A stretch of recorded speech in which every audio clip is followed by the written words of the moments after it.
Le foncier agricole est en régression. Nous perdons entre à peu près un département tous les 7 ans maintenant. Tous les 7 ans.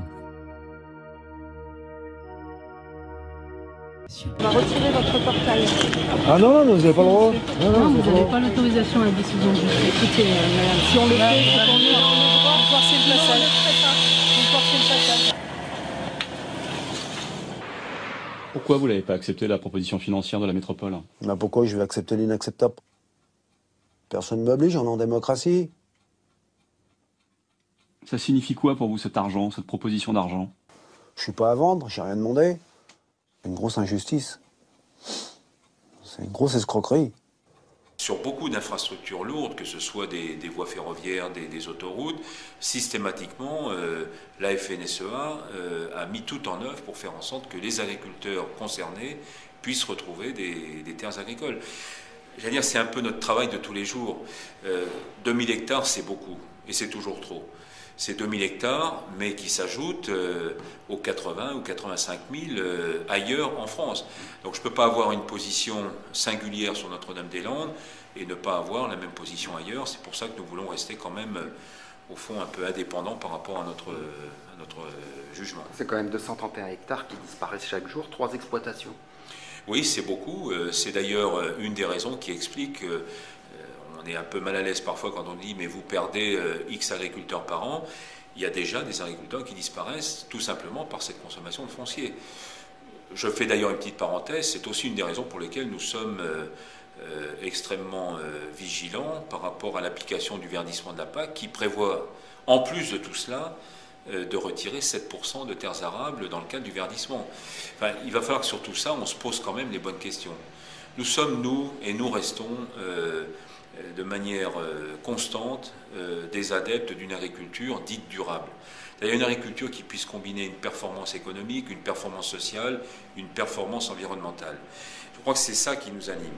Alors ensuite, oui, il y a des contingences. Et la contingence foncière, notamment en termes d'utilisation pour des vocations non agricoles, reste évidemment la première préoccupation pour les agriculteurs, en tout lieu du territoire d'ailleurs, parce que des projets d'infrastructure comme Notre-Dame-des-Landes, il n'y en a pas tous les jours, mais des projets d'aménagement, il y en a dans tous les départements de Le France. centre d'entraînement du PSG, par exemple, 80 hectares. Par exemple, voilà. 80 Et je comprends la réaction de nos collègues d'Île-de-France, bien sûr. La séance est reprise. Dire on va compenser les terres que vous nous avez fait perdre en mettant votre rond-point, votre lotissement, votre centre commercial, symboliquement ça aurait été important, ça aurait montré qu'on ne peut pas tout faire et que la terre agricole a de toute façon une valeur. Le problème, c'est que la seule valeur qui compte, c'est ce que l'on a bâti. La terre agricole n'a de valeur que si elle est en gros recouverte de macadam. C'est tout. Mais changer ça, c'est changer toute notre culture de la propriété, toute notre culture de l'aménagement du territoire. Et ça, c'est pas gagné. À ce rythme-là, 2 millions d'hectares de terres agricoles seront rayés de la carte d'ici à 2050. C'est l'équivalent de la superficie des Landes et de la Gironde réunies, les 2 plus grands départements français de métropole.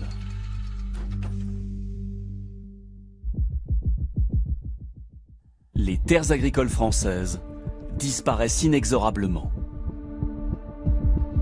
avec des conséquences insoupçonnées et irréversibles.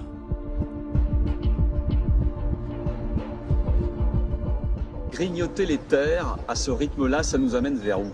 Ça nous amène vers une augmentation du prix des terres.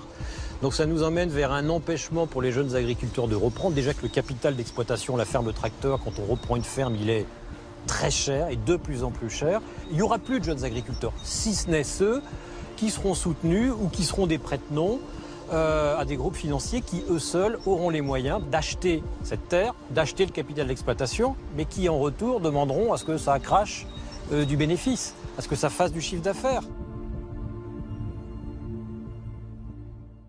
Dans le département de l'Indre, plus de 2000 hectares ont été achetés dans la plus totale opacité. Une opération qui inquiète les habitants et qui, à l'échelle nationale, pose question. S'agit-il pour la Chine de placements spéculatifs ou de s'assurer des importations céréalières à bas coût? C'est en tout cas un phénomène que le continent africain, lui, connaît depuis bien longtemps. Et l'accaparement des terres, et les Chinois ne sont pas les seuls à l'avoir pratiqué là-bas. Reste que dans le Berry, c'est nouveau. Reportage Nicolas Jox et Éric Bergeron. à 300 km au sud de Paris, le département de l'Indre. Ici, depuis 2015, des investisseurs chinois ont fait l'acquisition de 2300 hectares. Des achats de fermes opérés par la société Hongyang, un fonds d'investissement basé à Hong Kong qui inquiète les agriculteurs de la région. Pour Hervé Coupeau, cultivateur et syndicaliste agricole, ces ventes posent question car les Chinois font des offres bien au-dessus des prix du marché à des agriculteurs proches de la retraite ou en difficulté financière. Aujourd'hui, c'est quand même une crise agricole, des gens qui sont plus très motivés par l'agriculture et qui ont des dettes un peu, donc voilà. Donc les Chinois remboursent toutes les dettes de l'agriculteur, donc c'est quand même relativement important, et ils proposent un prix intéressant des prix des terres. Donc c'est pour ça qu'ils arrivent à trouver des terres libres. Avec Hervé Coupeau, nous nous rendons à la Tournancière, l'une des fermes récemment acquises par les investisseurs chinois. Ici, il y a presque 600 hectares d'un seul bloc, là. Donc vous voyez les bâtiments abandonnés, le silo inopérationnel. Donc on a toute l'étendue là qui appartiennent aujourd'hui à des capitaux chinois. La ferme est inhabitée, les hangars sont vides, car ces terres sont désormais exploitées par des ouvriers agricoles en intérim.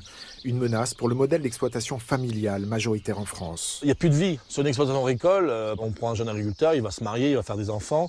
Et là, avec les Chinois, il n'y a plus personne sur cette exploitation. C'est-à-dire les bâtiments sont vides, il n'y a plus de vie. C'est que des intérimaires. C'est-à-dire c'est pas des gens qui sont fixés sur le territoire, c'est des gens qui viennent au coup par coup. Et c'est ça aujourd'hui qui nous interpelle. Difficile de comprendre les motivations réelles de ces investisseurs chinois. Marc Fressange, un homme d'affaires français lancé dans l'exportation de vin en Chine, a servi d'intermédiaire dans toutes ces acquisitions, mais refuse de communiquer avec la presse sur les intentions de ces investisseurs. Il y a une omerta, c'est-à-dire Marc Fressange, qui est le gérant de toutes les sociétés chinoises, ne parle pas. Les Chinois ne disent pas ce qu'ils veulent faire. On ne sait même pas d'où viennent les capitaux, on ne sait pas jusqu'où ils veulent aller. Enfin, c'est l'opacité totale. Grâce à des montages juridiques, les investisseurs chinois ont échappé à tout contrôle des pouvoirs publics sur ces achats. Leur objectif serait à terme d'acquérir près de 20 000 hectares de terre. Les Chinois recherchent des valeurs refuges. Et la valeur refuge, c'est la terre.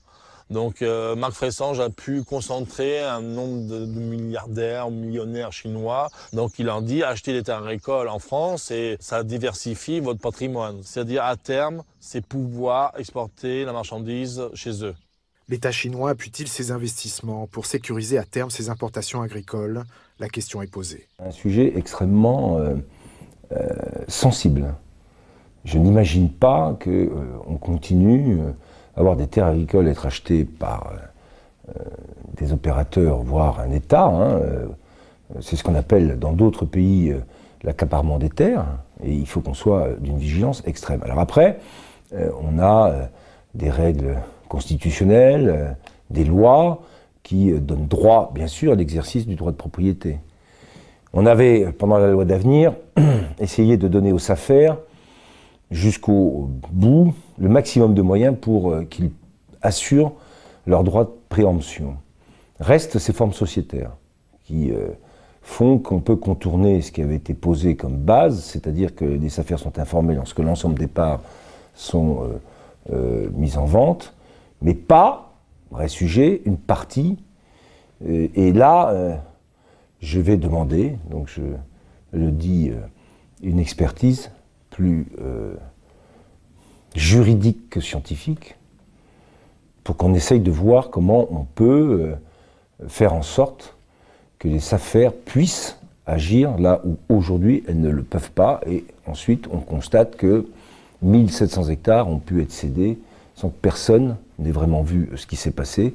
Et en plus, à des coûts d'achat à l'hectare de 11 000 €, je crois, donc très élevés, ce qui va avoir comme conséquence aussi de continuer à augmenter le coût du foncier et donc de l'accessibilité au métier d'agriculteur si ce foncier continue de s'élever à ce niveau-là. Donc on est sur un sujet, je vais le prendre vraiment au sérieux. C'était déjà le cas dans le cadre de la loi d'avenir. On avait poussé le plus loin possible le rôle des SAFER, on a changé la gouvernance des SAFER, mais là il y a un sujet qui, avec cette actualité, prend une dimension totalement nouvelle et sur laquelle il faut qu'on travaille.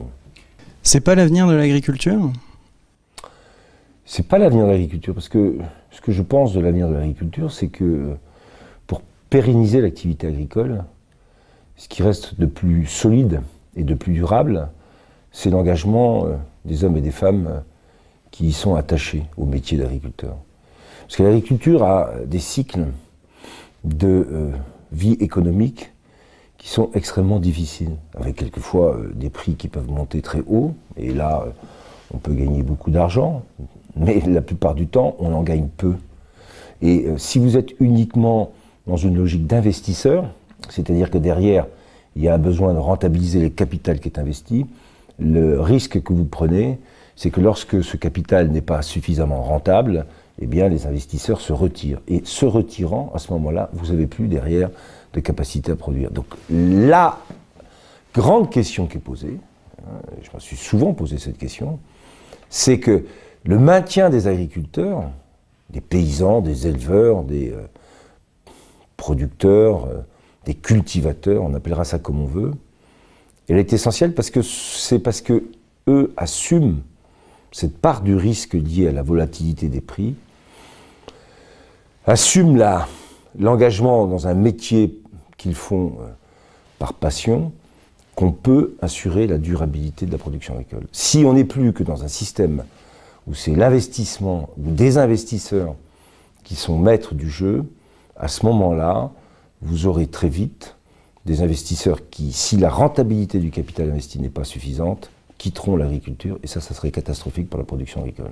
Malgré tout, il y a des faits, le nombre d'exploitations diminue. Oui. Alors pourquoi il diminue? Pourquoi il diminue?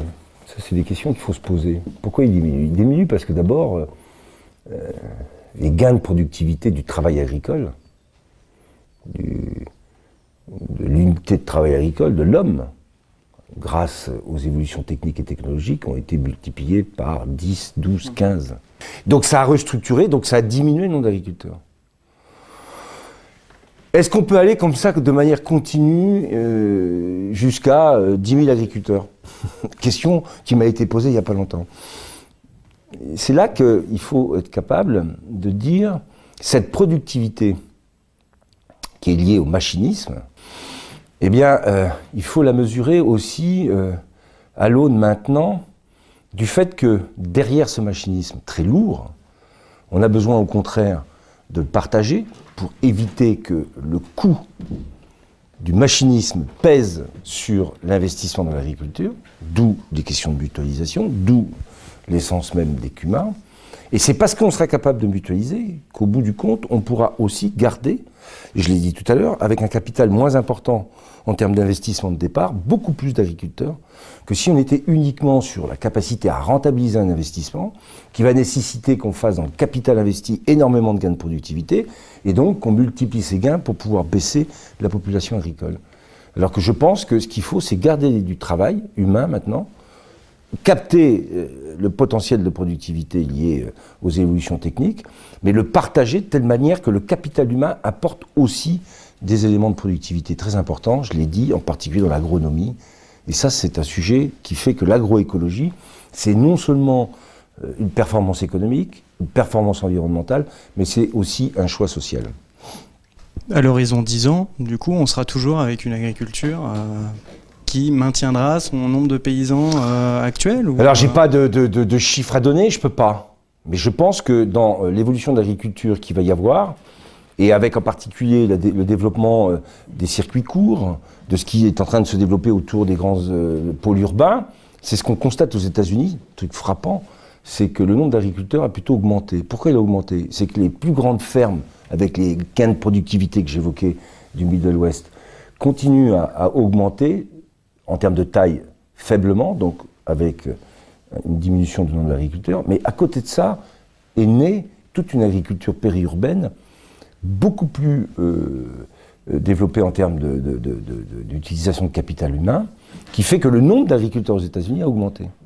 Donc je pense que la combinaison de la gestion collective des plus grands des systèmes agricoles en Europe et en France en particulier, avec le développement des circuits plus courts et plus locaux, fera que normalement on doit pouvoir maintenir, alors à quel niveau, je n'en sais rien aujourd'hui, mais voire au contraire repartir cette perspective de maintien des agriculteurs et du maintien d'un nombre au moins aussi important d'agriculteurs aujourd'hui. Une question sur ce qu'on appelle l'accaparement des terres, c'est-à-dire cette mode, surtout en Afrique d'ailleurs, de terres louées ou carrément vendues à des États ou à des groupes privés pour produire parfois des produits qui sont consommé sur place, le plus souvent réexporté dans le pays qui a loué ou acheté la terre, et souvent aussi pour produire ce qu'on appelle des biocarburants, l'énergie végétale. Qu'est-ce que vous pensez de ce nouveau commerce où des pays en sont arrivés à vendre une partie de leur territoire?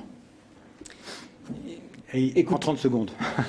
on se tromperait si l'on pensait que c'était une bonne idée, simplement parce que les rendements dans certaines régions augmentent grâce à l'arrivée de ces investisseurs. Parce qu'en réalité, ces rendements augmentent, mais au bénéfice de qui? Au bénéfice d'un petit nombre d'acteurs qui contrôlent cette production, au bénéfice des marchés internationaux, sans doute, mais pas des populations locales, pas au bénéfice du développement rural qui, lui, peut bénéficier beaucoup plus de l'investissement dans la petite agriculture familiale, parce que c'est là qu'on peut faire reculer véritablement la pauvreté. Donc pour l'instant, c'est plus une menace qu'une opportunité. Pour l'instant, c'est plus une menace qu'une opportunité, et c'est notamment lié au fait que les gouvernements en question ne mettent pas aux investisseurs les conditions qu'il faudrait mettre concernant à la fois la création d'emplois, l'utilisation des ressources en eau et la durabilité de l'investissement qui est fait. Et je suis très inquiet des proportions que cela prend. Aujourd'hui, on a des données qui montrent que 1,7% de la terre arable dans le monde a fait l'objet de ces investissements à large échelle. Pratiquement 3/4 de ces investissements sont en Afrique avec une gouvernance très faible. Il y a effectivement de quoi s'inquiéter. La ruée vers les terres en Afrique est surtout une ruée vers l'eau douce. Parce qu'il n'y a aucune compagnie ou aucun pays qui veut acheter des terres qui ne sont pas fertiles et sans avoir accès à l'eau. Des terres accaparées pour leur fertilité en Afrique, le phénomène s'intensifie. Problème, les firmes agro-industrielles qui achètent en masse veulent rentabiliser rapidement. Leur stratégie, développer la monoculture d'exportation, un choix qui ne serait pas sans danger pour l'environnement. Exactement, les sociétés qui investissent du capital sur des milliers d'hectares en Afrique visent à amortir au plus vite ce gros capital. Pour amortir au plus vite ce gros capital, ils ont intérêt à faire de la monoculture.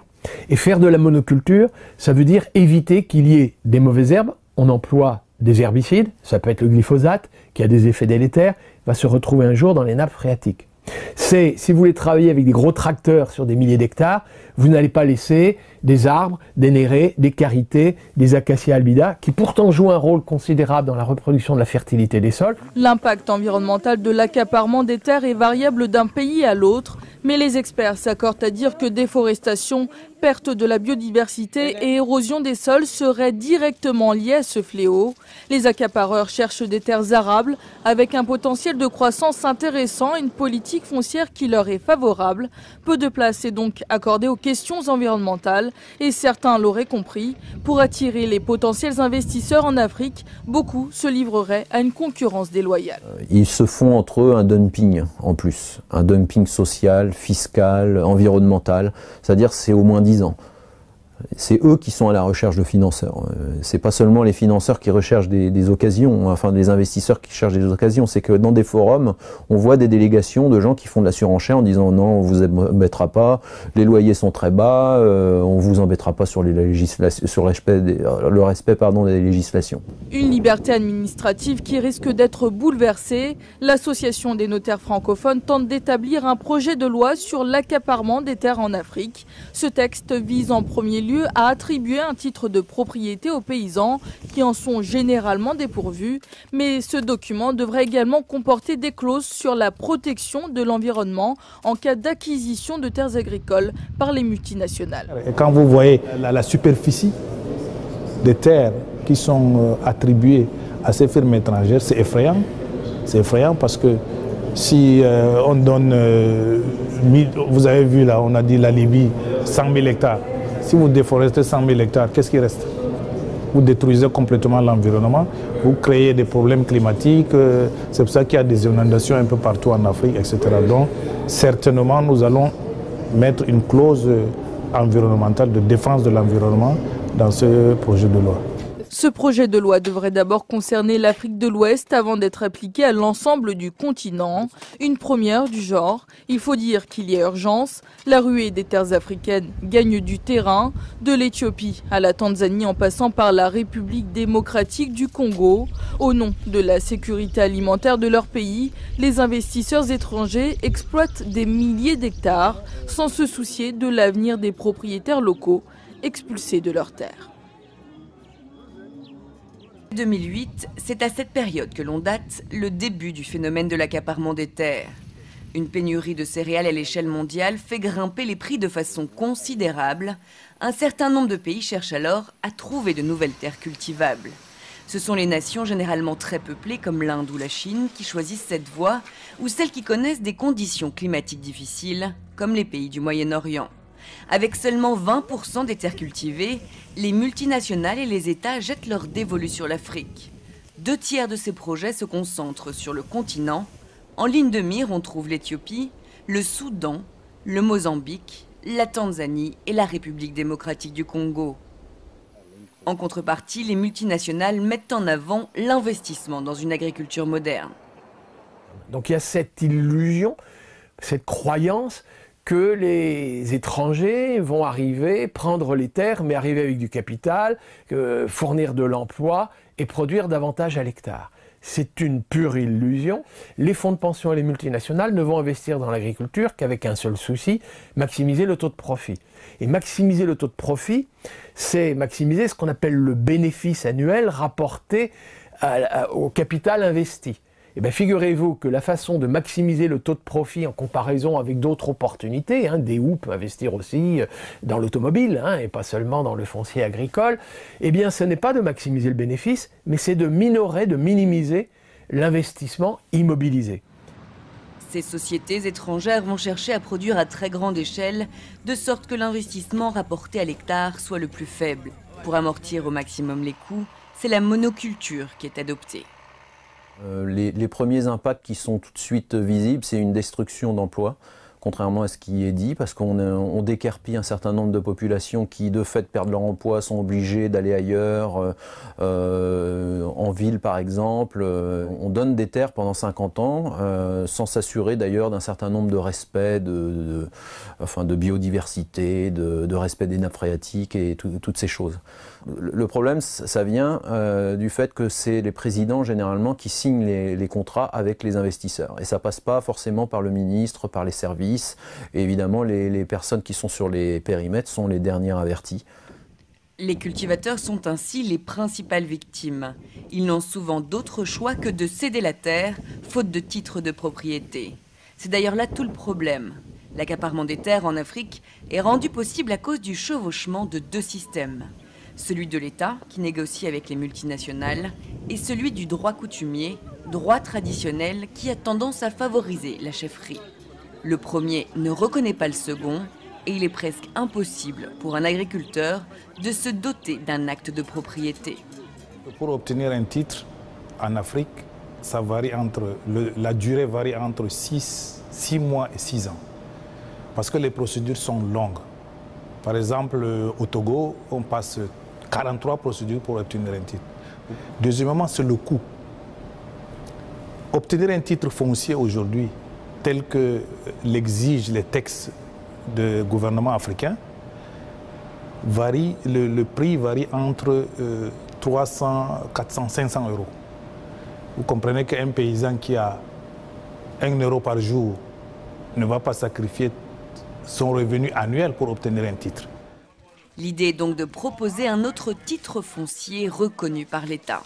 Nous proposons une autre solution, plus simple, un document officiel qu'on délivre au niveau des communes, de manière décentralisée au niveau des guichets communaux, et qui coûterait moins cher parce que, éliminant le système de bornage, parce que c'est le bornage qui coûte le plus cher. Le concept a déjà été adopté à Madagascar. Ce modèle est désormais étudié par l'Assemblée parlementaire de la francophonie afin d'être mis en place sur le reste du continent. Véritable protection contre l'accaparement des terres, il permettrait également de donner accès aux femmes le titre de propriétaire, un statut dont elles sont pour le moment dépourvues. Seulement 9% des terres arables planétaires pour 20% de la population mondiale. La Chine a depuis longtemps un problème de sécurité alimentaire. Une insuffisance qui ne fait qu'augmenter à mesure que les projets immobiliers et industriels se multiplient dans l'empire du milieu depuis les années 80. En un demi-siècle, 600 villes sont sorties de terre en Chine, une urbanisation galopante, le plus souvent gagnée sur la campagne. Aujourd'hui, la limite est atteinte. Les experts considèrent qu'il faut au moins 120 millions d'hectares cultivés à la Chine pour être autosuffisante, un chiffre à peine atteint aujourd'hui. Pour Pékin, la solution, c'est la délocalisation, l'achat de terres arables. L'Afrique en particulier fait figure d'Eldorado. On estime que le continent concentre 60% des terres arables disponibles et inexploitées dans le monde. Cameroun, Mali, Mozambique, Tanzanie.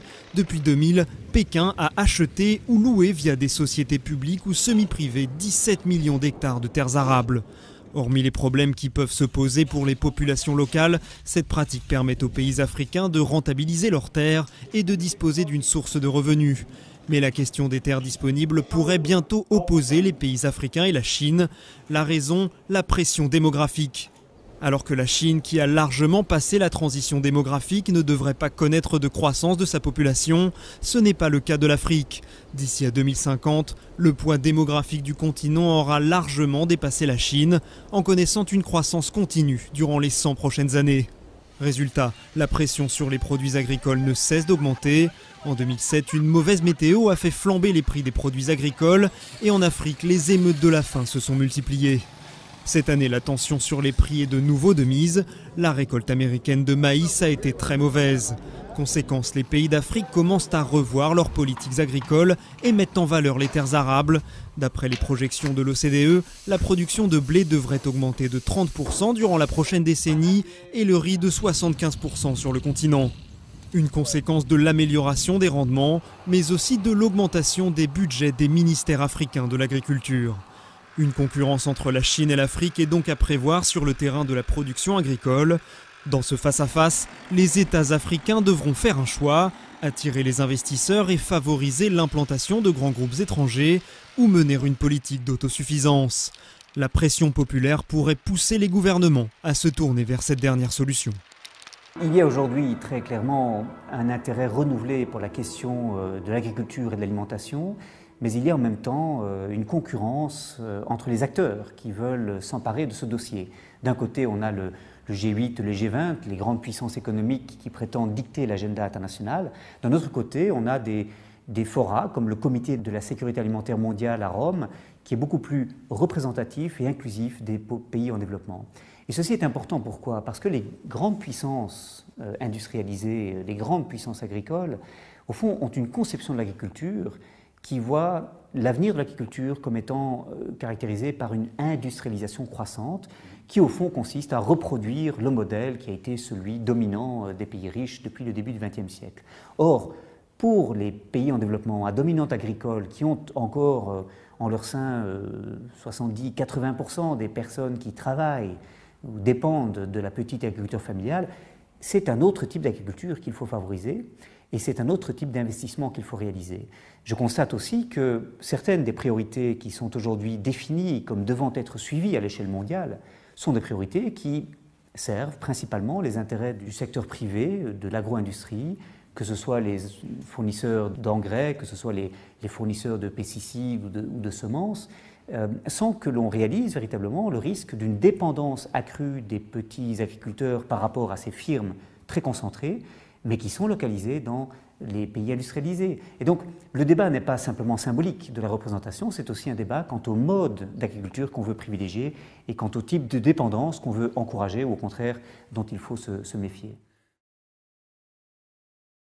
Toutes les études dont nous disposons montrent que les petits paysans, l'agriculture familiale, est plus productive que l'agriculture agro-industrielle. Simplement, on mesure trop souvent la productivité en examinant le nombre de personnes nécessaires à produire une tonne de céréales. Et cette mesure-là de la productivité est une mesure qui n'est pas en faveur des petits paysans, parce qu'ils pratiquent un type d'agriculture qui exige la main-d'œuvre, mais qui en même temps produit davantage par surface cultivée et qui permet surtout de contribuer au développement rural, à l'augmentation des revenus dans les campagnes et donc à la réduction de la pauvreté rurale. En d'autres mots, les petits paysans, la petite agriculture familiale dans les pays en développement rend tout un ensemble de services qui ne sont pas suffisamment récompensés, qui ne sont pas suffisamment pris en compte dans la manière dont les priorités sont définies. Aujourd'hui, il y a un intérêt renouvelé pour l'agriculture et l'alimentation et beaucoup d'investisseurs se pressent pour offrir des solutions. Soyez attentifs au fait que le secteur privé a une influence très importante dans la manière dont l'agenda politique est défini sur ces questions. Et en particulier, nous avons une situation où les gouvernements, n'ayant pas les budgets requis pour compenser 30 années de sous-investissement dans l'agriculture, ils sont obligés de faire appel à des firmes du secteur privé pour relancer les efforts qu'il faut relancer pour l'agriculture. Le grand danger, c'est que, sous prétexte d'attirer l'investisseur privé, les gouvernements leur abandonnent le soin de définir les priorités et l'agenda à poursuivre. Et c'est une grande difficulté dans laquelle se trouvent les pays en développement que de ne pas pouvoir compter sur eux-mêmes et sur des budgets qui sont les leurs, les budgets publics, et de devoir compter sur le secteur privé, puisqu'ils sont alors obligés d'accepter que les priorités soient fixées par ce secteur. Il y a de quoi s'inquiéter. Je demande le consentement de la Chambre pour débattre de la motion suivante conjointement avec le député de Berthier, que l'Assemblée nationale constate que le phénomène de l'accaparement des terres agricoles est en croissance au Québec, que ce phénomène a entraîné une hausse du prix des terres agricoles et leur financiarisation, faisant en sorte qu'elles s'apparentent désormais à toute autre commodité transigée sur des marchés financiers. Que l'Assemblée nationale reconnaisse que cette hausse des prix et financiarisation des terres agricoles constitue une entrave importante à l'accès de la relève au statut de producteur agricole.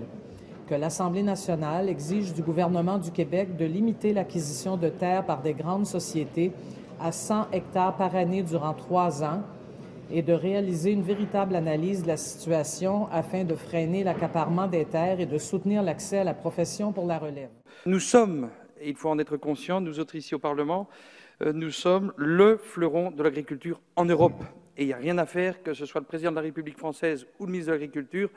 En France, eh bien, il y a un rôle majeur en termes de création de richesses et de défis à relever quant au fait de nourrir les hommes, mais aussi de respecter la planète et la biodiversité. Et je suis convaincu que tout au long de cette législature, les principales orientations, notamment ceux de votre texte agricole sur le d'avenir, ont été dans le bon sens. C'est pour ça que le groupe UDI a voté ces dispositions. Je voudrais dire que nos agriculteurs sont confrontés depuis plusieurs années donc à l'arrivée de capitaux étrangers sur cette question du foncier agricole. Et ce phénomène n'est pas nouveau. Il concernait jusqu'alors des zones à forte valeur ajoutée, alors qu'il semble désormais toucher l'ensemble des zones rurales. Sur tous les bancs, nous avons en mémoire cette fameuse affaire des 1700 hectares dans le département de l'Indre. L'accaparement des terres agricoles peut ainsi contribuer à accentuer la difficulté des agriculteurs pour exercer leur profession. Il y va, sur ce sujet, de la question de la souveraineté agricole et de la souveraineté des agriculteurs. Cette question touche également à notre patrimoine, notre terre, et la préservation donc, de notre souveraineté alimentaire. Il était donc indispensable que nous puissions nous saisir de cette question.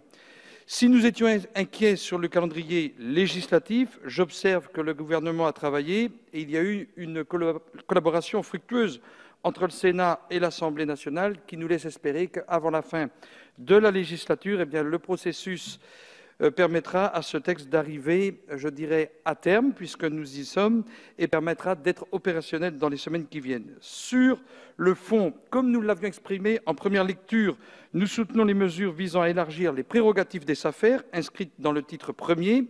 Elles ont pour mission de réguler le prix du foncier et de structurer nos espaces agricoles. Il était donc indispensable de renforcer leurs pouvoirs. L'extension de leurs droits de préemption aux cessions partielles de parts sociales prévues à l'article 3 va donc dans le bon sens. Le compromis trouvé en commission mixte paritaire sur l'article 1er est également louable et permettra à l'ensemble des exploitations d'acquérir les terres qu'elles louent, sans avoir à créer une société de portage foncier lorsque le bail a été conclu avant janvier 2016. Le foncier agricole est en régression. Nous perdons entre à peu près un département tous les 7 ans maintenant. Le département est un des acteurs de l'aménagement foncier rural, exemple à Moëlan-sur-Mer d'un programme visant à remettre en exploitation d'anciennes terres agricoles en friche à proximité du littoral. Laure Gorius, responsable foncier et économie agricole, et Erwan Ledrezen, technicien en aménagement foncier rural au conseil départemental. L'aménagement foncier rural, ce sont des opérations qui ont pour but principalement d'améliorer la propriété rurale, c'est-à-dire de rassembler les parcelles des propriétaires, de mettre en valeur les espaces naturels ruraux et puis aussi de prendre en compte les projets des collectivités locales. Donc ici nous sommes sur la commune de Moëlan-sur-Mer et c'est une opération un petit peu particulière qui a été mise en place à la demande de la mairie parce que nous avons, vous le voyez derrière moi, des friches en fait sur ce territoire en bord de mer. Ce sont des secteurs qui étaient autrefois utilisés par l'agriculture dans les années 50, on le voit très bien sur les photos aériennes, et qui petit à petit ont été abandonnés par l'agriculture parce que ce sont de très petites parcelles qui sont en propriété de très nombreux propriétaires. Donc les exploitants agricoles ne peuvent plus en fait exploiter ces terrains. Cet état de friche existe depuis une vingtaine voire une trentaine d'années. Et en 2014, la mairie a demandé au département et aux autres partenaires, à la Chambre d'agriculture, au préfet, de trouver un petit peu des solutions pour remettre en valeur ces espaces. Le code rural prévoit une procédure qui s'appelle la mise en valeur des terres incultes et qui permet à terme à monsieur le préfet d'accorder une autorisation d'exploiter à des exploitants qui peuvent venir du coup exploiter les terrains comme s'ils avaient un bail. Donc le but de cette procédure, c'est bien de remettre des exploitants agricoles sur ces terrains. La difficulté de ces espaces aujourd'hui enfrichés, c'est qu'ils n'ont plus de valorisation économique. Les paysages en fait se banalisent, on ne voit plus la mer de beaucoup d'endroits. Et puis l'été, s'il fait très sec, il peut y avoir des risques d'incendie importants. Et on a un certain nombre de secteurs comme ça qui sont concernés dans le département. La presqu'île de Crozon, les îles sur Ouessant, aujourd'hui vous n'avez plus d'exploitants agricoles et les terrains partent de la même façon en friche. Plougastel d'Aoulas en est un autre exemple. Donc on a comme ça pas mal de secteurs littoraux qui petit à petit sont abandonnés par l'agriculture. L'objectif c'est de pouvoir réinstaller des exploitants, si possible bien sûr des jeunes qui sont toujours à la recherche aujourd'hui de terrain. On manque toujours de terres agricoles aujourd'hui. On pourrait envisager une remise en valeur des terres à l'horizon de l'automne 2019. La commission a estimé qu'environ 90 hectares pouvaient avoir une remise agricole. Combien d'exploitants pourraient venir sur ces terres? C'est un petit peu compliqué en fonction du système d'exploitation. Si on est sur des systèmes d'élevage, c'est sûr que ça va nécessiter plus d'espace, mais si on est sur du maraîchage, des choses un peu moins conventionnelles, on peut avoir un nombre assez important. Il y a donc concurrence vis-à-vis de la pression foncière et immobilière tout autour du monde. De même qu'il y a concurrence vis-à-vis des grands groupes financiers spéculant sur les denrées alimentaires. Tant que les acteurs économiques et politiques préserveront l'accès aux terres de petites installations sur des petites surfaces, telles que des micro-fermes, celles du Bec et Loing ou les fermes d'avenir, l'espoir est possible. Pour défendre ce modèle par la connaissance et la compétence, quelques conférences organisées à la Grande École d'Agriculture AgroParisTech. Pour conclure ce propos, qui avait pour but de dire à quel point les terres nourricières périurbaines sont importantes et à quel point il est certainement important de les protéger d'une urbanisation à tout crin.